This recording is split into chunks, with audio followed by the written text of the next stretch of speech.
Hey, what's up, guys? I just wanted to do a really quick comparison video between the Blade 450X and the Blade 300X. The 450X is mine. My friend just picked up the 300X yesterday, so I have it sitting on a bench and figured why not do a little side-by-side comparison to show everybody who may not have them side by side or both in front of them what a few of the differences are. Kind of lined up the tails the best I could to show the difference in physical size of the 450 versus the 300.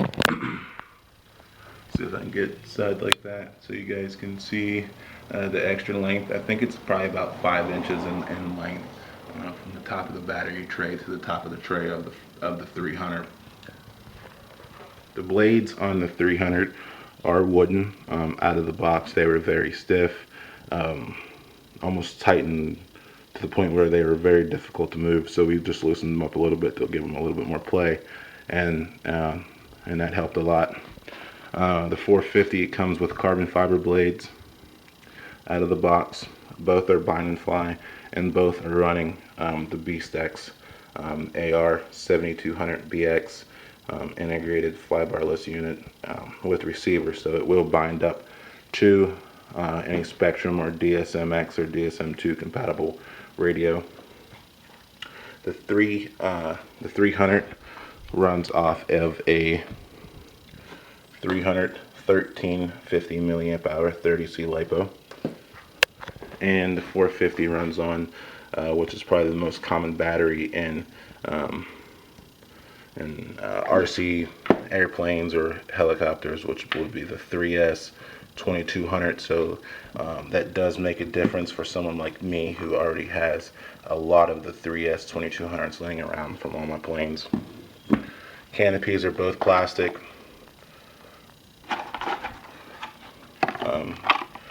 The 450 I've already cracked, just trying to get it over the battery terminals on a bigger battery that I was using. Still a 3S 2200, but the wire gauge was wider than the stock battery, and it made it very difficult to put the stock canopy on. I do have a new canopy coming for it, which is a little wider and a little bit easier, so just keep that in mind, that it is easy to split the frame, not even crashing, not even flying. And the 300 canopy is made out of the same material. Both have plastic frames. Both are using the same cyclic servos and the same tail servos. My terminology is not all there. I haven't been flying long enough, so if I say something wrong, please feel free to comment and shine some light on anything that I may have misspoken or anything that I've said wrong, to help everybody else, including myself, get a better understanding of what's going on. The cyclics are the E-Flite digital 76s. They are 6-volt servos, and they are nylon geared servos or plastic geared, so if you do wreck or crash, they're probably going to strip. That's pretty common with nylon geared servos. I know that from my planes. They both hold the same, or both carry the same tail servo, which is an issue. As you can see, my tail servo on the 450 is bigger than on the 300, and that's because I replaced it. The stock servo out of the box for mine had a very bad wag that I could not adjust out, and a thread on HeliFreaks showed me that was very common and pointed me in the right direction to get a better tail servo, which did solve the problem. When I flew the 300 yesterday, I did notice that, and I kept in mind that it may have a wag or may not have a solid tail, but when I flew it, it had a slight drift. I increased the gain a little bit on the radio, and it did hold, and it did seem a lot faster than the servo on my 450. So it's possible that maybe I got a bad batch or a bad servo out of the box.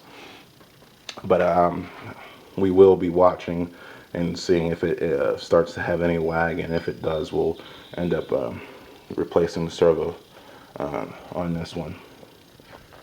I can give you a closer comparison of the head between the two. This is retailing at $379. This is retailing at $499, and you'll see differences in the head for the price comparison. If I can get a little bit closer, You can see a lot more plastic on the head, on pretty much everything on the head, besides the linkages and the little swash right here, are plastic, versus on the 450, everything is aluminum or metal head. The 450 has 2 gears on it, which I believe one would be the auto rotation gear, if I'm not mistaken, and that would mean that the 300 only has 1 gear, so I don't think it would be able to auto rotate. I may be wrong on that. I'll have to look into that, but I think that's what that means. The 450 has a 440 size outrunner, and it is a 4200 kV. And the 300 has a 320 size outrunner, which is a 4500 kV. I believe, but I may be wrong, I have to look on the Blade's website, that they do have the same ESC. I can't see the numbering on it. All I see is a 5, and I believe this is a 35 in here. So they may have the exact same ESC, which would cut cost, so they wouldn't have to develop a new ESC. You'll notice the Beast X is mounted up on top here. I did change the foam out and went with the 3M 4010 tape, and that made a big difference. It made the heli feel a lot more solid, and it wasn't as twitchy with the stock foam. That's something that you could pick up at, I got mine at Office Max, I think, for maybe $5, and it was worth it. I was really shocked that it made the difference that it did. The servo that I have underneath here is a high-tech HSG 5084MG tail servo, and that made a lot of difference. On the 300, you'll notice that the Beast is actually buried under the frame, which was kind of annoying when I was powering up to see what the lights were doing and to see how it was initializing.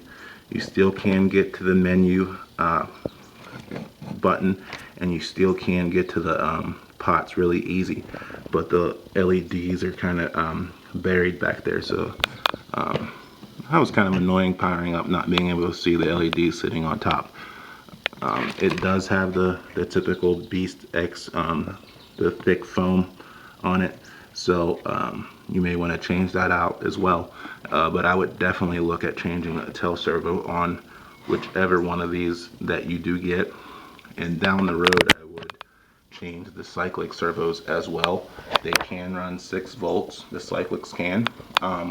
With the new tail servo that I put in, there is a switch on the ESC that allows you to go up to 6 volts. So I'm gonna probably switch that over later today, as I didn't do it yesterday. But I will be putting Metal Gear cyclic servos in this, and I'm not sure what servos my friend's gonna put in his.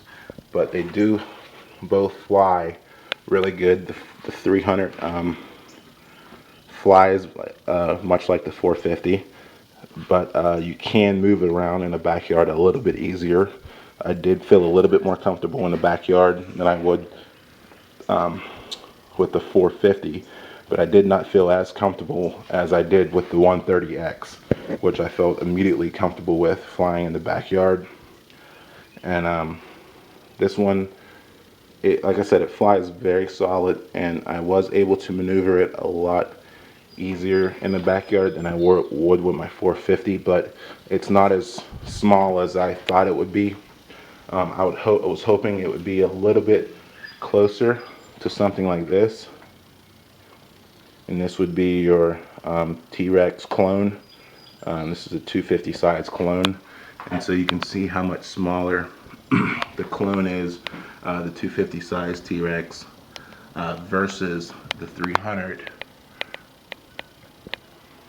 which would have been really nice for flying in the backyard or something like that.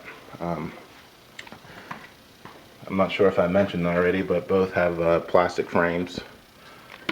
I would have liked to seen the 450 with a, I would have liked to seen the X at least have a carbon fiber frame, and maybe the 3D have a plastic frame. But if you crash, frames are relatively cheap, which is nice. But I would have I would have liked to see the 450X with the carbon fiber frame. Other than that, like I said, both are awesome to fly.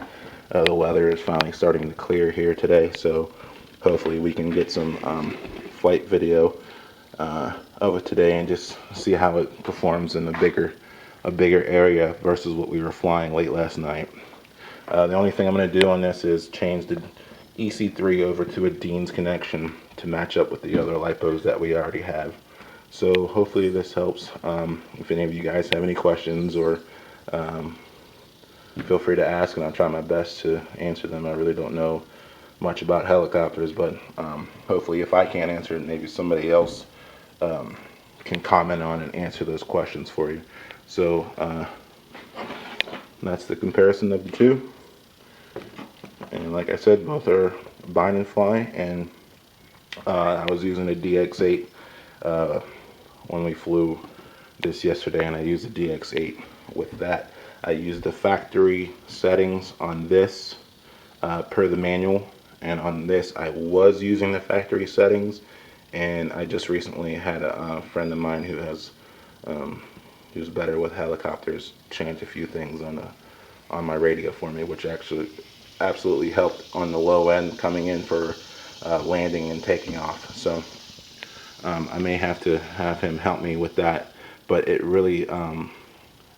really a lot easier to take off than the 450 was with the throttle management and getting closer to the ground without major jumps in altitude. So both are smooth, both are great. Of course, you're going to get Horizon's customer service, which is just awesome. So hopefully this helps you guys.